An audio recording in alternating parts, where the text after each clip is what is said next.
Great news, the hair pulling can stop.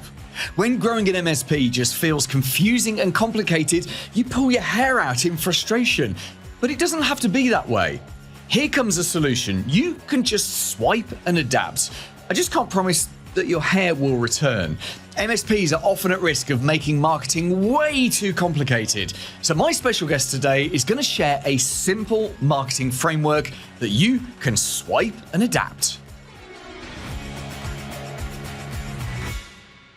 Hey, my name's Eric Dingler, and I am a digital marketer, but I'm also a digital nomad, and excited to unpack that with you today.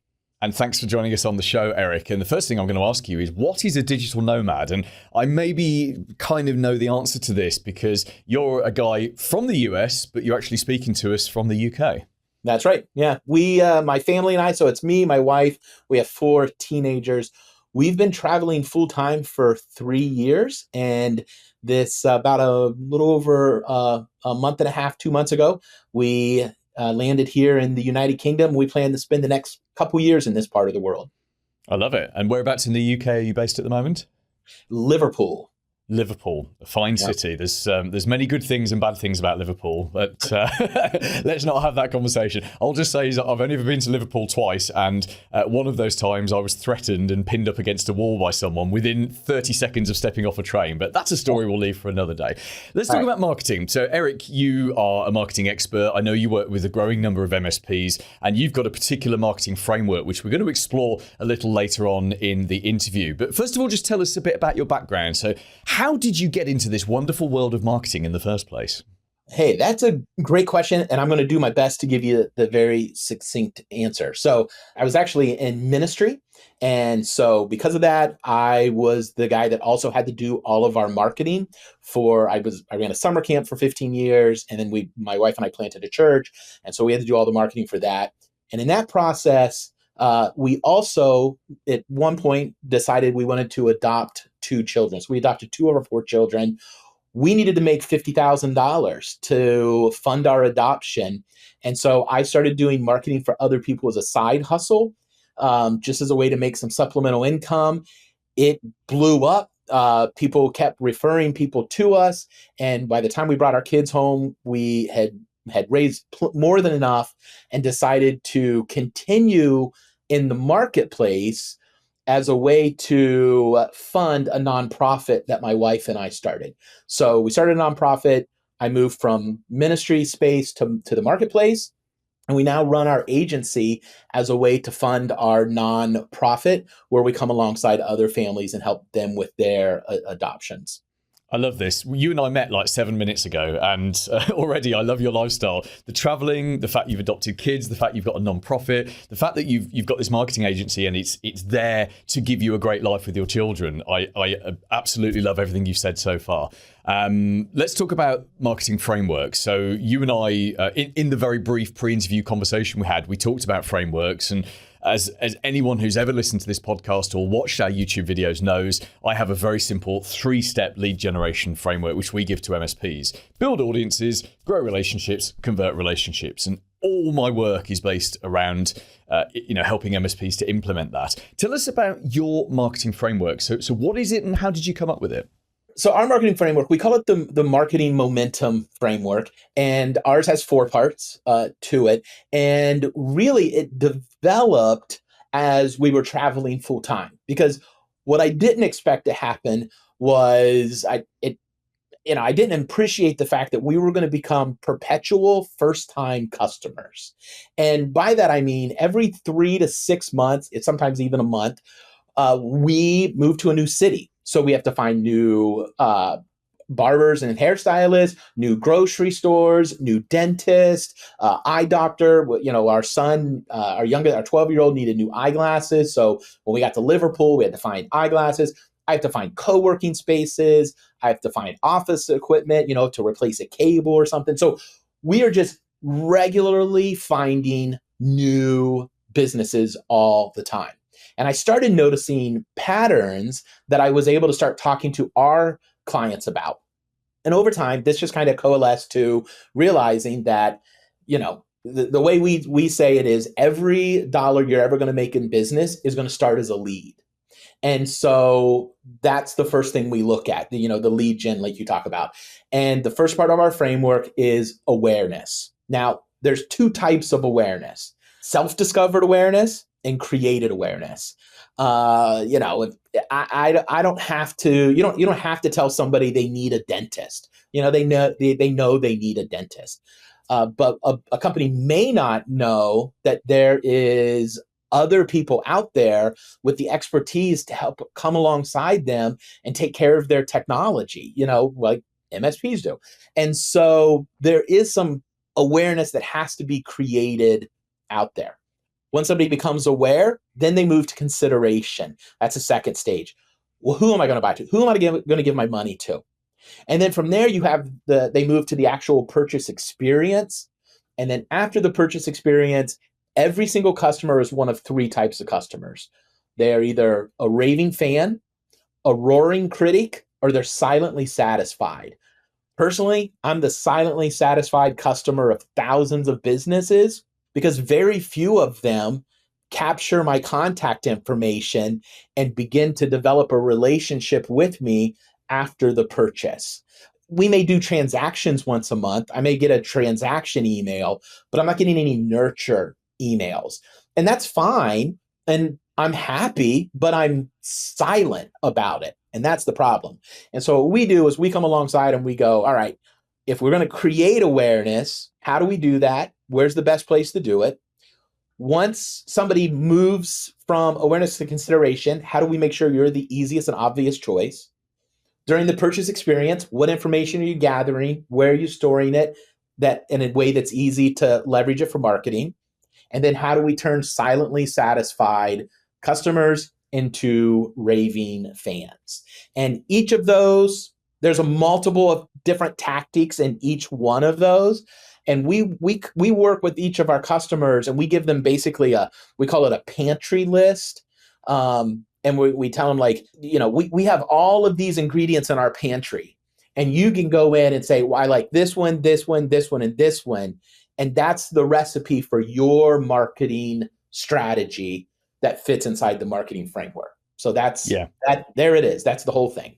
I love that. That's just beautiful. And you've covered off almost everything in the customer journey there, which is absolutely perfect. What you've got there is obviously a strategy. And do you find that MSPs and some of the other businesses that you work with, that often when you start talking about marketing, they just want to jump straight into talking about tactical stuff? They want to talk about what can we do on LinkedIn? What can we do on email? What should we do with our website? Do you find that you're constantly having to sort of reposition people back to, hey, let's get the right strategy in place first? Yeah, because what we see is we'll be talking about something and I'll be walking through it with somebody and I'll say, hey, this would be some place where maybe you want to use pay-per-click ads. And immediately I'll get, no. I did pay-per-click ads in the past. They didn't work. And 99% of the time, I already know the answer to the question. And I'll go, when you ran that ad, did it go to a landing page or the homepage of your website? And 99% of the time, the homepage of my website. Well, that's why it didn't work. See, running ads is just one tactic in an overall strategy. You have to know what's happening before and after, and you have to bridge all of that. And so somebody's coming to a computer screen with a question in mind. They do a search. If your ad is addressing that question, now the next thing they needs to continue that conversation, or you've broken the story. You've created an open question, and they don't want another open question. They want to answer their question they came to. So if you bring them to your homepage, now you've created a question of, oh, now where do I go? And they're just not going to do that. They're going to click the back button and move on to the next thing. And that's kind of the thing when almost all the time when I share that with someone, it's like a light bulb for most of them. And they're like, oh, okay. And now they start to understand we got to take these tactics and put them into a complete strategy, taking somebody, just like you said, on a journey. And that's kind of where it comes into and where I see people struggling with tactics. But Paul, people are bombarded every day with You got to be on LinkedIn. You got to be doing this. You got to be on this social media. You got to have ads. You got to have, your website, SEO. And they just get overwhelmed and they think they have to do all of those. Yeah, I completely agree. And the the hardest thing when we work with 700 MSPs, and we try and make everything as easy and as small and simple as possible. And one of the hardest things is noise. Is battling that noise. There's so many great places out there to get advice, but as you and I know, there's so much advice from so many people, and sometimes it's good advice, sometimes it's bad advice, sometimes the people giving the advice have done it, sometimes they haven't done it, but they tried it once. Like you say, the pay-per-click example, pay-per-click works for me because I did this once, or pay-per-click doesn't work for me because I did this. And it's, this is the upside and the downside of the internet, isn't it? Which is any idea or any opinion can be disseminated to absolutely anybody right now. And I think as a species, we're, I can't imagine the internet is going to be exactly the same in 30 years' time, because there's just too much noise and anybody can say anything. But hey ho, that's what we've got in 2025. So we'll just have to work with that for right now.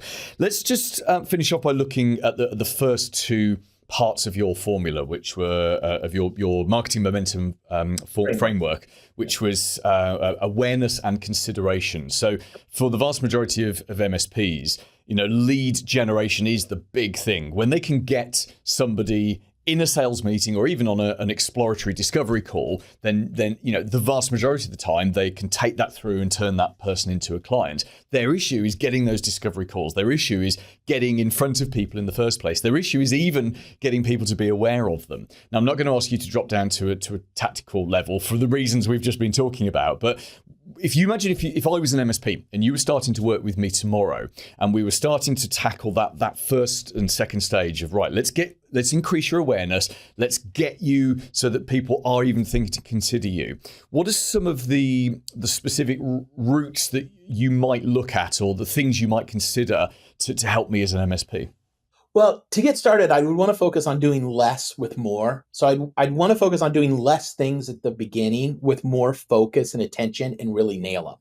And so I would start out by explaining to you that there are only 4 ways to attract a new lead, to get in front of a new lead. There's only 4 ways. Now, within these 4, you've got multiple options, but there's only 4.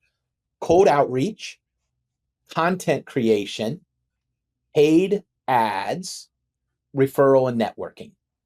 And here's a list of some options of what these look like. Which one excites you?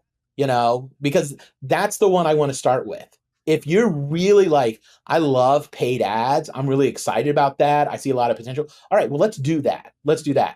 Because I'm not going to tell you, well, we're going to get you on a content creation. And you're sitting there going, I have no idea. What am I going to say? I don't want to be on camera. I don't want to talk in a microphone. Like, some people, they'll reluctantly agree because you're the expert, and they're like, well, if you're saying this is what I got to do, then I guess I got to do it. But they don't stick with it long term because they don't enjoy it. We want marketing. Your marketing should be joyful. It should be fun, and it should be rewarding. And so that's the first thing we're going to start out. Here are the 4 ways to bring in new leads. Which one of these excites you? Okay, what could that look like for you? And we just start brainstorming ideas and customize your strategy for that. Then, in consideration, we're going to look at your entire online presence. And we're going to look at your website, any landing pages that you have, definitely your homepage. And if you're a local business and meet the criteria for it, we want to look at your Google business profile. And if you have a brick and mortar location, we want to look at your Apple Business Connect. We want to look at both of those. And then we want to come there then what we do is we'll ask you, what are the most common questions you're first asked by people? And how can we answer those when people are pre-qualifying themselves? They're showing up to your website with a couple questions in mind. Let's answer those in a way that leads them to making contact with you, or either leads them making contact with you or gets them comfortable immediately enough with you to take the next step, which is making contact. And those pre-qualifying questions, those vary industry to industry. And so, we would have that conversation with MSPs specifically for them. Yeah, I love that. Thank you, Eric. You've been so helpful on this podcast. We're going to finish with two very quick questions. The first of which is, tell us about the services that you offer to MSPs and how can we get in touch with you? Great. So we are a done with you marketing agency. We're not going to ask you to turn the keys over to the kingdom, and we're not going to create, we're not going to do all of that. What we do is we come alongside, create a strategy, put all the pieces together. If we need to connect some software and things like that, like we'll handle all that kind of stuff if you're not comfortable with it. I told you before we started recording that in my experience, most of our MSP, they're very comfortable with the techie side of it. And they're like, no, I'll set all that up. They love that. They just need that strategy. And that's totally okay. If we need to tweak anything on their website, we help them with that. And so that's our approach. The best way for people, I'll give you, two options. One, if you want to connect on LinkedIn and just, connect there and get started on LinkedIn, ericdingler.com is going to forward you straight to my LinkedIn profile. You can do that. And then for some specific next steps for your business, if you go to mymarketingscorecard.com, you're going to be able to download a one-page marketing action plan. There's a picture graphic there of the marketing momentum framework and some tactics for each of those stages. So you can look at that. And what we've done is we've created a real quick, about 4-minute assessment that somebody can take. And it's going to, at the end of that, it's going to say, here's where you're doing great. Here's the stage where you might want to look at. You can take those results, put them onto the one-page action plan, and then look down below and say, okay, here are some things I can start to implement right away to elevate my awareness, to increase customer activity in consideration. So mymarketingscorecard.com gets you that assessment, takes about 4 minutes, and then you get the one-page action plan. Love it. Thank you. And then my very final question is surely the question that every digital nomad asks themselves at least 2-3 times a year. Eric, where next? We have no idea. We decide about 2 to 3 weeks before we need to move. Let me pitch Milton Keynes to you. Now, most people in the world have never heard of Milton Keynes, but it's the greatest new city right in the centre of the UK, an hour from London, and you and I can go and have a beer as well. Hey, that pretty well settles it right there. I'll let my wife know that we need to start looking for an Airbnb there. Paul Green's MSP Marketing Edge.